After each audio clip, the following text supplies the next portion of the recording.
2016 Suzuki GSXS 1000F. This is basically a sport touring bike, but it's rides no different than a full-blown sport bike. The only difference is this one has a little more upright seating position, which makes it a lot more comfortable, especially since I have gotten the aftermarket seat and then the cover to match on the rear seat.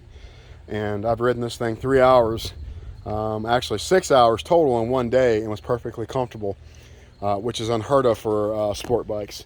I've had a 2005 R1, a 2007 GSXR 1000, and I can tell you after an hour you're ready to get off. Your hands are falling asleep, your feet are falling asleep, and your butt is not able to handle much more. This bike has 3,900 miles.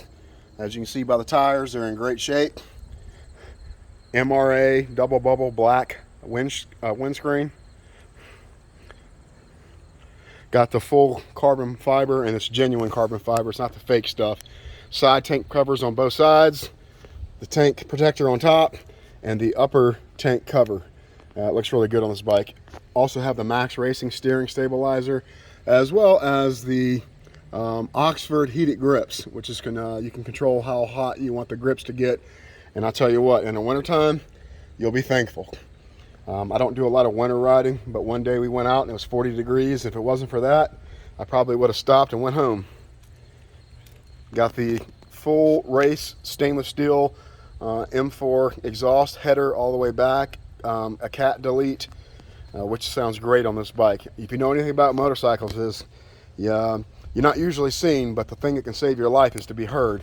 This thing's not too loud, but it's just loud enough so that those around us can hear us, so they don't turn into the lane, or at least they'll take notice. I've had cars actually get ready to pull out in front of me, and I revved the exhaust once, and they were looking right at me but didn't see me. But as soon as they heard the exhaust, they stopped. So it can be a lifesaver. This bike has lots and lots of tasteful modifications, not cheap stuff, high quality stuff. It even has, you look in the pictures of this ad, you'll see that it has the Wilbur's Racing fully adjustable rear shock, which is not cheap. It has the full RNG Racing slide protectors for the engine, upper, lower, front, and rear spools as well. And it also has an RNG Racing protector for the radiator, which you can see. You can also see the stainless steel race headers in there too. This bike also has, it's been tuned with a, I forget what they call that, the box that maps the fuel. It's in the picture, a power commander, I'm sorry. Has a power commander as well. It's been tuned. It's also had the throttle been tuned by the factory, because these newer bikes are drive-by-wire, so the feel on these things sometimes don't feel right. This one's been fixed. It feels great, and it functions like it should. You can look at all the modifications in my ad. There's a ton of modifications done to this bike, and they're all tasteful, and none of them are cheap. If you guys are looking for a stock, ragged out, cheap bike, then you don't want this one. You want to go find something else that's going to be cheaper for you. This one's had thousands of dollars in modifications done to it. You won't find one as nice as this, I can promise you. Especially in this area, you'd be hard pressed to even find a scratch on this bike. It might even be cleaner than the ones in the showroom floor. I wouldn't be surprised. I'm 51. The guy before me was 40. Only older guys have owned this bike. We take care of our stuff. We don't do stupid stuff, and we don't beat on them.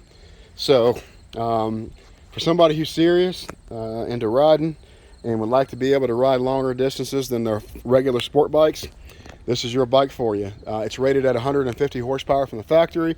I think it's 150, but I know that after the tune, at the rear tire, you're looking at anywhere from 145 to 150. I think 150 seems to be the average at the rear tire now, not the engine, at the rear tire, which is way more than most guys can handle. Actually, any guys can handle on the street.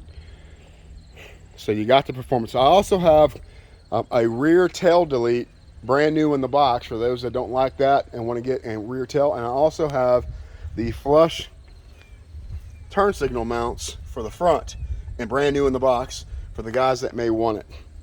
as well as some brand new levers, the brake and clutch levers, black and blue.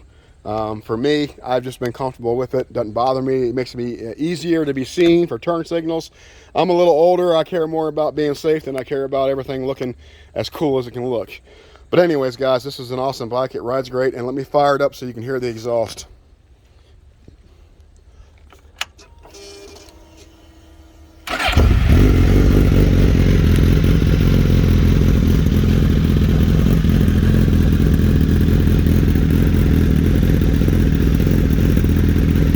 Sounds great.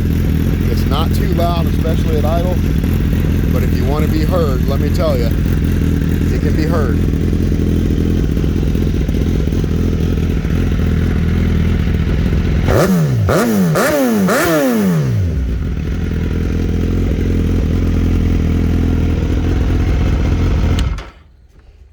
Alrighty, this is for the serious guys that understand how hard it is to find a bike that's clean, taken care of with tasteful mods. For the guys that are just trying to find the cheapest thing you can, this is definitely not for you. Thank you.